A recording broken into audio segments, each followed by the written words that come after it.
Assalamualaikum warahmatullahi wabarakatuh. Sebelumnya perkenalkan nama saya Hardan Ardiansa dengan NIM 194411833 dari kelas 5D Informatika. Pada mata kuliah analisis perancangan sistem, kami dari kelompok 7 akan membuat sebuah sistem layanan informasi e-infota berbasis aplikasi di sekolah tingkat menengah. Nah, kelompok 7 sendiri beranggotakan Andi Anissa, Eva, Hardan Ardiansa, dan Vivin Alfianti. Langsung saja kita masuk ke pembahasan materi. Sebelumnya saya akan menjelaskan apa itu e-infota. E-infota merupakan sebuah layanan sistem berbasis aplikasi yang dapat diakses oleh seluruh siswa, guru, orang tua, dan operator yang bertindak sebagai admin.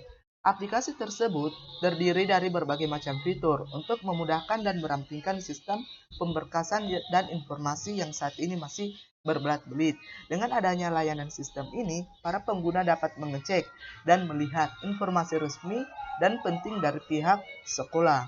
Selanjutnya, di sini saya menampilkan flowchart dari pengembangan sistem yang akan kami lakukan untuk dikembangkan di sekolah tingkat menengah, di mana ada tabel siswa, staf, guru mata pelajaran, wali kelas, dan orang tua atau wali siswa. Nah, sama-sama seluruh staf dapat memulai kemudian membuka website. Nah, perbedaannya adalah di sini siswa hanya dapat mencari informasi, kemudian dapat melihat informasi akademik, nilai raport. Nah, sementara staf di sini bisa bertindak sebagai salah satu operator, di mana dapat melihat jadwal pelajaran, UAS, UTS, info pembayaran, dan info kelas. Selanjutnya, staf juga bisa memasukkan data, merubah data, dan menghapus data ke sistem. Selanjutnya, jadwal pelajaran, UAS, UTS, info pembayaran, dan info kelas. Staf di sini dapat menyimpan data, kemudian menampilkan di bagian informasi akademik. Begitupun dengan guru mata pelajaran dapat mengakses dengan membuka website, kemudian lihat daftar siswa, daftar nilai. Nah, di sini guru mata pelajaran juga dapat bertindak sebagai operator, di mana dapat memasukkan daftar nilai ke sistem, kemudian menyimpan data dan menampilkan di informasi akademik. Nah, sementara wali kelas di sini juga bisa masuk dengan membuka website, melihat daftar siswa dan daftar raport, kemudian memasukkan data rapor ke sistem, kemudian menyimpan data dan menampilkan di sistem informasi akademik.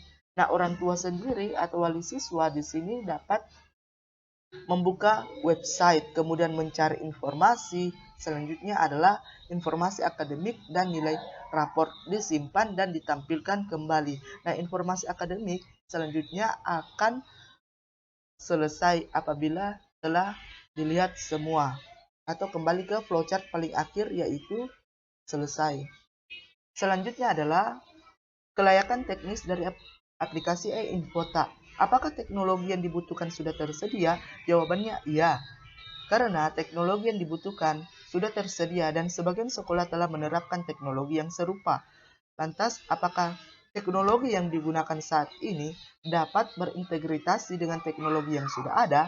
Jawabannya pun ya, karena sistem yang akan dibuat merupakan pengembangan sistem yang sebelumnya sudah ada. Kemudian, apakah sistem yang sudah ada dapat dikonversikan ke sistem dengan teknologi yang lebih baru? Jawabannya ya, karena struktur dan isi dari sistem yang dibuat akan menampilkan dan memiliki fungsi yang lebih banyak daripada sistem yang sebelumnya. Selanjutnya, apakah organisasi memiliki orang yang menguasai teknologi baru ini? Jawabannya belum, karena belum ada tenaga yang mengerti mengenai visi utama. Namun beberapa staf mampu mengoperasikan komputer sehingga bisa dijadikan staf untuk bertugas menginput data, mengolah data, dan sebagainya. Jika sistem bermasalah pada segi codingan atau segi struktur, maka permasalahan akan dilaporkan kepada pembuat program e-infota. Kemudian selanjutnya adalah kelayakan ekonomis. Dalam membuat sebuah sistem akan membutuhkan sebuah biaya yang sangat besar. Pada pengembangan sistem membutuhkan sesuai dengan kebutuhan yang ada dalam pengembangannya. Dana tersebut dapat digunakan pada 4 kategori. Yang pertama adalah biaya pengadaan. Yang kedua biaya persiapan operasi. Yang ketiga adalah biaya proyek. Dan yang keempat adalah biaya operasi. Selanjutnya adalah kelayakan legal. Kelayakan legal yaitu untuk melihat apakah ada konflik antara sistem yang sedang dipertimbangkan dengan kemampuan perusahaan atau sekolah untuk melaksanakan kewajibannya secara legal. Software yang akan digunakan yaitu PHP dan MySQL yang merupakan program open source sehingga tidak diperlukan pembelian karena menggunakan hak cipta secara publik. Selanjutnya, kelayakan operasional. Kelayakan operasional yaitu untuk melihat apakah prosedur dan keahlian pegawai yang cukup untuk mengoperasikan sistem yang diusulkan atau apakah diperlukan penambahan atau pengurangan prosedur keahlian. Kemudian, laporan yang dihasilkan dari sistem yang akan dibangun. Di antaranya yang pertama, sistem dapat digunakan untuk mencari informasi seperti informasi akademik, nilai rapor, jadwal pelajaran, UAS, UTS, dan info pembayaran.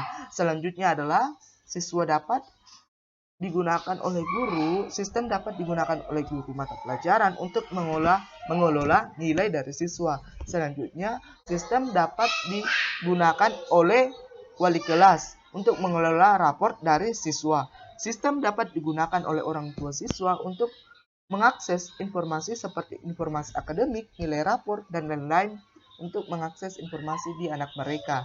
Selanjutnya adalah apakah sistem dapat diorganisasikan untuk menghasilkan informasi pada saat yang tepat untuk setiap orang yang membutuhkan. Jadi ada 5 kategori orang yang memiliki kepentingan dalam sistem ini. Yang pertama adalah siswa, yaitu mencari informasi seperti informasi akademik, nilai raport, dan lain-lain. Selanjutnya adalah staff. Staff di sini bisa bertindak